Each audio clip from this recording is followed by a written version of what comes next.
ito okay lang. Sige. Padaan lang naman ako eh. Kinukumusta lang kita. Sige, sige, ingat ka. Sige, saka lang.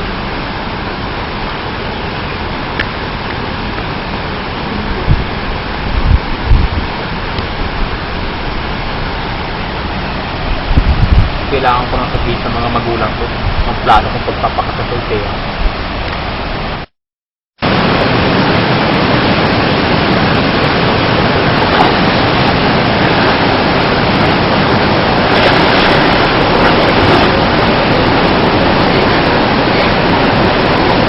Bahala na nga! Sabihin ko na! Ganun anak, ang naging pinto namin ng nanay mo. Ah, ganun pala, tay. Oo anak, sige anak, magtatanim pa ako. Sige po, tay. Ingat.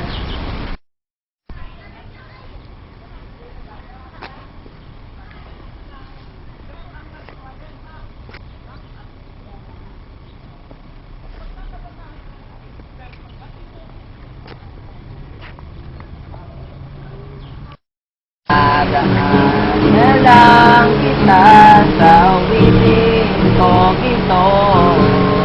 Sabay ng tugtog ng gitara.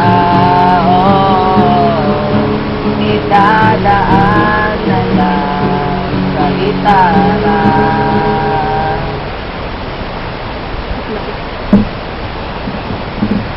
Tona, para sa'yo. Salamat. Talaga. Bakit? Talaga ikaw. Tona, mahal na mahal kita. Mahal na mahal din kita, Black.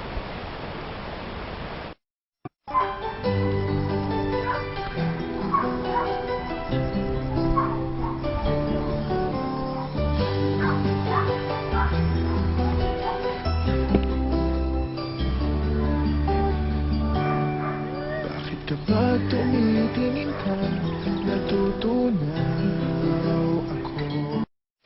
Uy, alam mo ba, Mare? Yung si, ano nga ang pangalan nun? Tonna? Saka si Blas? Ang kikiri, ang lalandi. Nakakainis. Ang sarap peksusan.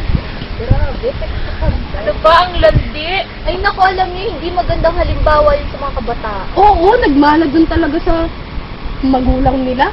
Si Dodong at si Thea. Ay, May pahara-hara na pa. Nakakaaduwang. Pangit-pangit naman kumanta ng lalaki.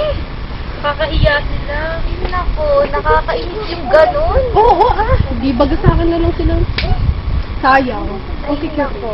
Alam mo ba si Dodong? Ano? Ang pagkakaalam ko doon, bata, ay, Batang nag-asawa? Oo. Kaya yun, ngayon, ay naku, nagdudusa sila sa kahirap. ay paano kasi hindi mo na pag-aaral ng inabiyan? Ano ba, wala na, hindi na usong pag-aaral ngayon. Ay, ganun. Buntisan na lang. Di ba gusto mo si Blas? Ako? Yee! Sino may sabi sa inyo? Siya, ako kasasabi lang eh. Sigurado ka? Oo. Kailan na lang? Sinabi mo sa akin, di ba? Ako ang nagsabi? Oo. Parang wala naman akong sinasabi eh. Baka ikaw. Totoo. No. Baka ikaw, Gracia. Hoy, wala akong gusto doon. Grabe, may gusto akong iba, no? Wala nang papalit. Joke lang. Si Dodong? Yung Nes, may asawa na yun eh. Napagsawaan na yun ng lahat-lahat. Ay, ganun. Grabe. Grabe yung pagsawaan.